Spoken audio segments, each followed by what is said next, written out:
আরে কিসের সে জাকির ভাইয়ের কেক আর পুডিং? আমি যদি আমার হাতের এই পুডিং সেল করতাম এতদিনে আমি কোটিপতি হয়ে যাইতাম। এই চকলেট কেক আর পুডিং এর রেসিপিটা একবার যদি ফলো করে আপনারা এটা বানাতে পারেন তাহলে আপনারাও কিন্তু জাকির ভাইয়ের মতো কোটিপতি হয়ে যেতে পারেন। ভাইরাল হয়ে জাকির ভাইয়ের কিন্তু কপাল খুলে গেছে, অথচ অনেকের কাছে কিন্তু তার কেক আর পুডিং তেমন একটা মজা লাগে না। তো হ্যালো এভরিওয়ান, আসসালামু আলাইকুম, কেমন আছেন সবাই? প্রথমেই এই পুডিংটা বানানোর জন্য ক্যারামেলটা তৈরি করে নিচ্ছি। 1/4 কাপ চিনির মধ্যে হালকা একটু পানি দিয়ে দিয়েছি, দিয়ে এই ক্যারামেলটা এরকম কালার চলে আসলে নামিয়ে ফেলেছি। এরপরে ক্যারামেলটা ঠান্ডা হতে দিতে হবে আর বাকি কাজগুলো সেরে নিতে হবে। এখানে আমি 2টা ডিম নিয়ে নিয়েছি কুসুম সহ, আর 1/4 কাপ চিনি নিয়ে নিয়েছি। চিনিটা গলানো পর্যন্ত বিট করে নিব, দেখতে পাচ্ছি। তবে এটা হ্যান্ড উইক্স দিয়েও করা যায়, ইলেকট্রিক বিটার যে থাকতে হবে এমন কোনো কথা না। এরপরে নিয়ে নিব 1 কাপ গুঁড়ো দুধ, সাথে 1 কাপ পানি দিয়ে কুসুম কুসুম গরম করে নিব। বিট করা হয়ে গেলে আমি এই দুধটা 1 কাপ দুধ আমি এখানে ঢেলে দিলাম। এরপরে চামচের সাহায্যে আমি মিক্স করে নিলাম। এরপর কেকের জন্য আমি এখানে 2টা ডিম নিয়ে নিচ্ছি। আর হ্যাঁ, ডিমগুলো অবশ্যই নর্মাল তাপমাত্রার হতে হবে, ফ্রিজ থেকে সাথে সাথে কিন্তু দিবেন না। ডিমগুলো দেওয়ার পরে আমি এখানে কুসুমটা উঠিয়ে ফেলতেছি, সাদা যে অংশটা সেটা ভালোভাবে বিট করে নেব।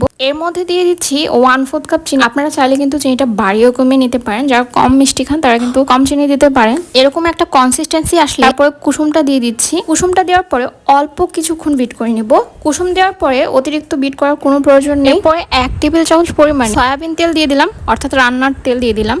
এরপর হালকা কিছুক্ষণ বিট করার পরে আবারও দিয়ে দিলাম কোকো পাউডার। কোকো পাউডার হচ্ছে 1 টেবিল চামচ পরিমাণে এখানে আমি দিয়ে দিলাম। এরপরে হচ্ছে 1 চিমটি পরিমাণ বেকিং পাউডার দিয়ে দিলাম। দেন দিয়ে দিলাম ময়দা 1/4 কাপ পরিমাণ। সবকিছু একসাথে খুব ভালোভাবে এবার চামচ দিয়ে মিক্স করে নেব। খুব ভালোভাবে মিক্স করে নেওয়ার পরে এবার হচ্ছে আমি যে পাত্রে পুডিংটা বসাবো, দেখতে পাচ্ছেন যে ক্যারামেলটা অলরেডি ঠান্ডা হয়ে একবারে অ্যাডজাস্ট হয়ে গিয়েছে। ফার্স্ট অফ অল দিয়ে দিলাম পুডিং এর মিশ্রণটা, এরপরে তার উপরে দিয়ে দিলাম সেই কেকের মিশ্রণটা। হালকা করে এভাবে ড্যাব ড্যাব করে নেবেন। তারপরে হচ্ছে উপরে যে গ্যাজাগুলো ছিল, ওই যে বিট করার সময় যে একটু গ্যাজা গ্যাজা টাইপের হয়ে গিয়েছিল, ওইগুলো আমি চামচ দিয়ে উঠিয়ে ফেললাম, তা না হলে দেখতে খারাপ লাগে, এছাড়া কোনো প্রবলেম না। এরপরে একটা হাঁড়ির মধ্যে আমি সামান্য একটু পানি নিয়ে পুডিংটা বসিয়ে দিলাম, তার মধ্যে একটা স্ট্যান্ড দিয়ে তারপর হচ্ছে পুডিংটা বসিয়ে দিয়েছি। একদমই বেশি পানি দেওয়া যাবে না, এভাবে 30 থেকে 45 মিনিট পর্যন্ত পুডিংটা হতে সময় লাগবে। তারপরে হচ্ছে আমি ঢাকনা তুলে পুডিংটা চেক করে নিব হয়েছে কিনা। তো অন্যান্য দিনের তুলনায় এই পুডিংটা কিন্তু তাড়াতাড়ি হয়ে গিয়েছে, আমার 30 থেকে 35 মিনিটের মধ্যে হয়ে গিয়েছে। মিডিয়াম আঁচে আমি করে নিয়েছিলাম। এখানে একটা টুথপিক দিয়ে পুডিংটা চেক করে নিয়েছি হয়েছে কিনা।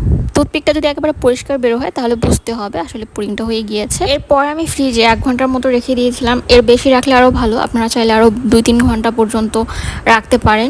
তবে হ্যাঁ, পুডিংটা আনমোল্ড করবেন আধা ঘন্টা পরে। তো দেখতে পাচ্ছেন আমার পুডিংটা কতটা সুন্দর হয়েছে, কতটা পারফেক্ট হয়েছে। আর এটা কিন্তু খেতে অসম্ভব মজা। যারা চকলেট কেক অ্যান্ড পুডিং খেতে পছন্দ করেন তারা কিন্তু এই 1-এর ভেতর 2 এভাবে বানিয়ে নিতে পারেন, চকলেট কেক আর পুডিং একসাথে। আর এটা হচ্ছে খেতে ভালো লাগে। উপরের অংশে একটা বাইট দিলে পুডিং এর টেস্ট, আর নিচের অংশে একটা বাইট দিলে চকলেট কেকের টেস্ট। আহা কি মজা! বিশ্বাস করেন, এত মজার পুডিং একা একা একদমই খেতে ভালো লাগে না, সবাইকে দিতে মন চাই। দুঃখের কথা কি বলবো, যতবারই কেক পুডিংটা বানাই ততবারই আমার ভাগ্যে 1 পিস ছাড়া 2 পিস জোটে না। দেখতে পাচ্ছেন পুডিংটা কত সুন্দর পারফেক্ট হয়েছে।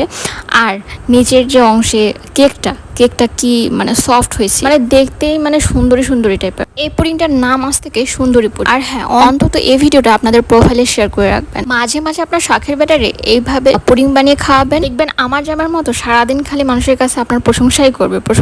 তো আজকের ভিডিওটি পর্যন্ত, সবাই ভালো থাকবেন, সুস্থ থাকবেন। আল্লাহ হাফেজ, আসসালামু আলাইকুম। আর হ্যাঁ, ভিডিওটি কেমন লাগছে কমেন্টে কিন্তু জানাবেন।